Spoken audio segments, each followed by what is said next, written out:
साथियों नमस्कार। आपका स्वागत है बुंदेलखंड नेचुरल्स में।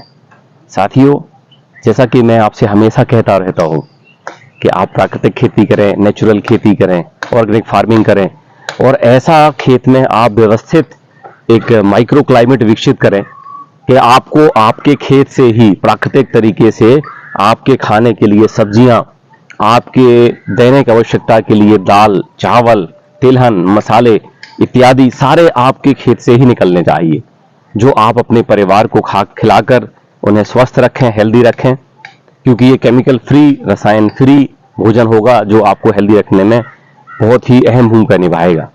क्योंकि आज दुर्भाग्य ये है कि जितने भी किसान हैं उसमें से अधिकांश किसान अपनी सब्जियों में, अपनी डेली की जो वो खेती कर रहे हैं उन फसलों में ढेर सारे केमिकल्स डालते हैं और वो जो उत्पाद निकलता है, उनका फसल जो निकलती है, वो निश्चित तौर पे खाने से इंसान बीमार पड़ता है। तो हमारा प्रयास यही है कि हम अपने जो दैनिक भोजन में सब्जियां प्रयोग कर रहे हैं, जो मसाले प्रयोग कर रहे हैं, जो खाद्यान्न दलहन तिलहन प्रयोग कर रहे हैं, वो केमिकल फ्री हो। मैं यहाँ से निकल रहा था तो मुझे दादा दिख गए और दादा अपनी खेती में केमिकल फ्री जहर मुक्त खेती कर रहे हैं और यहाँ पे काफी सारी चीजें उन्होंने लगा रखी हैं। अगर हम देखें तो उन्होंने धान भी लगा रखा है, यहाँ घुइयां लगा रखा है, सब्जी भी लगा रखी है, ढेर सारे पौधे उन्होंने मेढ़ों पे लगा रखे हैं। इन पौधों में बेल भी है, इमली भी है, आंवला भी है, सीताफल भी है, अमरूद भी है, तो ढेर सारी चीजें हैं। तो मैं आज दादा से ही आपकी बात कराता हूँ। दादा, आपका नाम क्या है? अपना नाम आप बताइए। मेरा नाम सुदाम मंडल। सुदाम मंडल जी, आप कितने सालों से खेती कर रहे हैं? घर के खाने के लिए सारी खाने के लिए और 5 एकड़ खेती भी।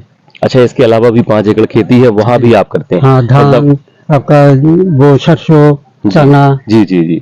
तो आपका मुख्य व्यवसाय कृषि ही है? कृषि के अलावा कोई दूसरा व्यवसाय नहीं करते हैं आप? तो ये जो सब्जियां लगा रखी हैं आपने, मैंने पीछे भी देखा था सब्जियां आप तोड़ रहे थे, रखी हुई थी आपके बोरों में भरी सब्जियां, तो वो कहाँ लेके जा रहे हैं? बाजार लेके जाते सर। अच्छा अच्छा, बढ़िया आमदनी हो जाती है इससे? जी सर। तो कृषि कार्य से आपका सारा जीवन यापन होता रहता है? जी, सारी जरूरत की चीजें इससे ही निकलती रहती है? इसमें पेट चलता है। चलिए, बहुत अच्छा है और आपके अनुभव हमें काम आएंगे। मैं ये जानना चाह रहा हूँ, ये आपने जो फल वाले पौधे लगा रखे हैं, सब्जियां लगा रखी हैं तरह तरह की, तो अपने खाने के लिए लगा रखी हैं ये? कहाँ से प्रेरणा मिली आपको ये सब करने की? किस तरीके का? मन से अपना। जी जी, बहुत सुंदर है। क्या है, खाने का चीज है, गाँव का अगल बगल का आदमी भी खा लेता है, घर का भी खा लेते हैं।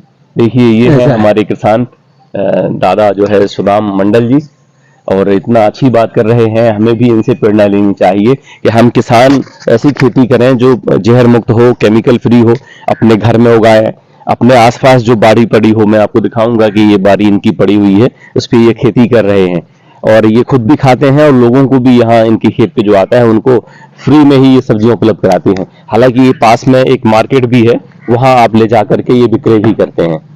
और बृहस्पति को अपना यहाँ रिक्शा में बाजार लगता है। जी जी जी, यहीं पास में ही बाजार लगता है। और आज जमुना में बाजार। अच्छा, आज का बाजार जमुना में हफ्ता में 4 बाजार मिलता है। तो मतलब आप फुल टाइम ही खेती कर रहे हैं? तो खेती करते हैं और खुद अपना सारा उगा करके ले जाते हैं बाजार में? बाजार से खरीद के घर में जितना थोड़ी बहुत निकला ठीक, न तो बाजार से ले आए और बाजार में बेच दिया। वेरी गुड दादा। तो आप नए पीढ़ी के हम जैसे लोग हैं उनको क्या संदेश देना चाहते हैं? किस तरीके से हमें खेती करना चाहिए? आपके अनुभव अगर आप साझा करें तो हमारे व्यूअर भी काफी जानेंगे इससे। खेती करना ऐसा है सर कि पहले जुताई करके उसमें गोबर की खाद फेंकना चाहिए। बिल्कुल, बहुत अच्छा। गोबर की खाद, प्राकृतिक कृषि करना चाहिए। गोबर की खाद डाल के फिर 2 कुड़ करवा दीजिए, फिर उसमें जुताई पाटा लगा के फिर उसमें धान बो दीजिए, धान अच्छा पैदावार। Very good. कहने का तात्पर्य ये है आपका कि गोबर की खादों का प्रयोग करना चाहिए खेती में। तो गोबर की खाद डालने से और अगर आप केमिकल वाली खादें डालते हैं तो क्या अंतर समझ में आता है? थोड़ा सा क्या अंतर अगर आप बताना चाहें कि एक किसान बगल का खेत में वो डाल रहा है केवल रासायनिक खादें, डीएपी, यूरिया और खूब जहर डाल रहा है अपने खेतों में, और आप अपने खेतों में गोबर की खाद डाल रहे हैं। हालांकि मुझे तो दिख रहा है एकदम चारों ओर केचुआ ही केचुआ का जो है बीट दिख रही है, यहाँ पे केचुए का अम्ल दिख रहा है। मैं आपको अभी दिखाऊंगा वीडियो के माध्यम से, लेकिन आप क्या बताना चाहेंगे?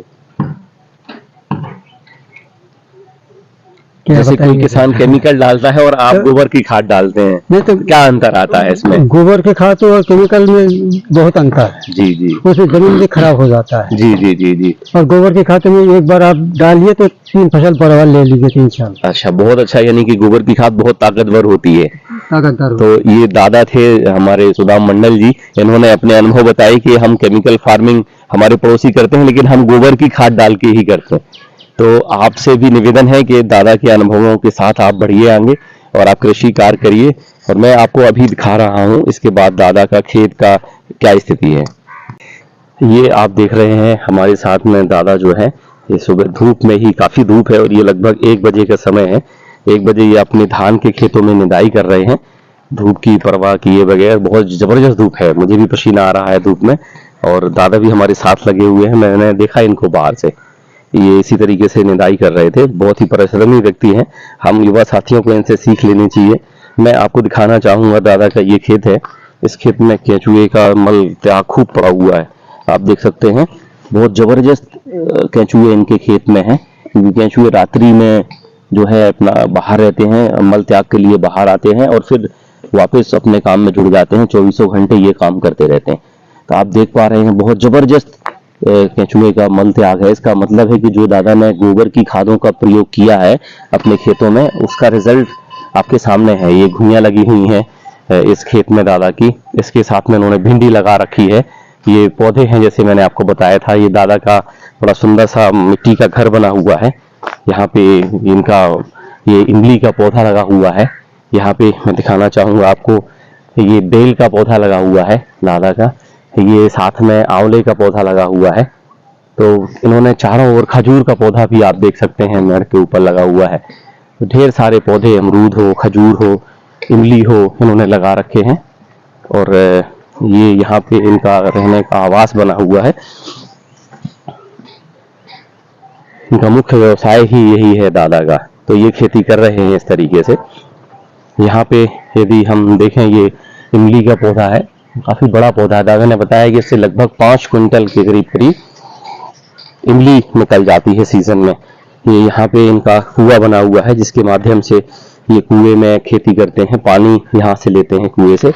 और ये बहुत शानदार इमली का पौधा लगा हुआ है। यहाँ पे कटहल भी लगाई हुई है दादा ने।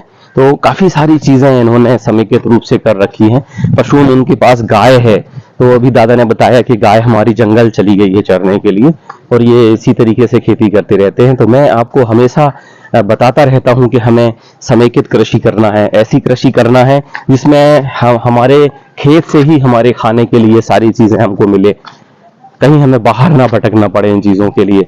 तो दादा इसका एक प्रमाण है। तो मैं चाहूंगा कि आप किसान साथी भी इसी तरीके से अपनी खेती को कर करके लाभान्वित हो सकते हैं, केमिकल फ्री जहर मुक्त भोजन खा सकते हैं। साथियों, ये दादा का खेत है, मैं आपको पूरा खेत घुमा रहा था। ये इनका घर है, जहाँ पे इनका निवास है, इनका रह रहे हैं। एक घर इन्होंने यहाँ पे भी बनाया हुआ है। तो मैं आपके सामने यही सारी चीजें डिस्कस कर रहा हूँ और इनका खेत भी दिखा रहा हूँ। दादा सुबह से ही परिश्रम कर रहे हैं। कहने का उद्देश्य ये है मेरा कि आप किसान साथी भी इसी तरीके से, भले ही आप कुछ भी करते हो, कितनी ही बड़ी किसानी क्यों ना हो, आपके घर के आसपास जो जमीन पड़ी होती है, तो आप देखिए ना, ये घर के पीछे ही इनकी जमीन पड़ी हुई है। यहाँ देखिए आप, पूरा घर के पीछे इन्होंने जो अहाता छेका हुआ है, तो इस जमीन में ही इन्होंने अपने खाने के लिए सारी चीजें ग्रो की हुई हैं। यहाँ पे इन्होंने बाउंड्री पे पौधे लगा रखे हैं, फल वाले तरह तरह के पौधे हैं जो हर सीजन में इन्हें फल उपलब्ध कराता है। इनका थोड़ा सा निर्माण कार्य, नया निर्माण कार्य भी चल रहा है दादा का। तो आपसे भी गुजारिश है हमारी कि इस तरीके से यदि आप खेती करते हैं तो आप अपने परिवार के लिए, अपने बीवी बच्चों के लिए, माता पिता के लिए, और आपके जो उपभोक्ता होंगे, जो आपसे सब्जी खरीदते हैं, जो चावल दाल खरीदते हैं, खाद्यान्न खरीदते हैं, उनके लिए भी आप जहर मुक्त भोजन उपलब्ध करा पाएंगे। तो एक ये छोटा सा प्रयास यदि आप करेंगे तो आप स्वस्थ रहेंगे, हेल्दी रहेंगे, देश को समृद्ध बनाएंगे। तो आप खाइए, जैविक खाइए, केमिकल फ्री भोजन खाइए। धन्यवाद। जय हिंद, जय बुंदेलखंड।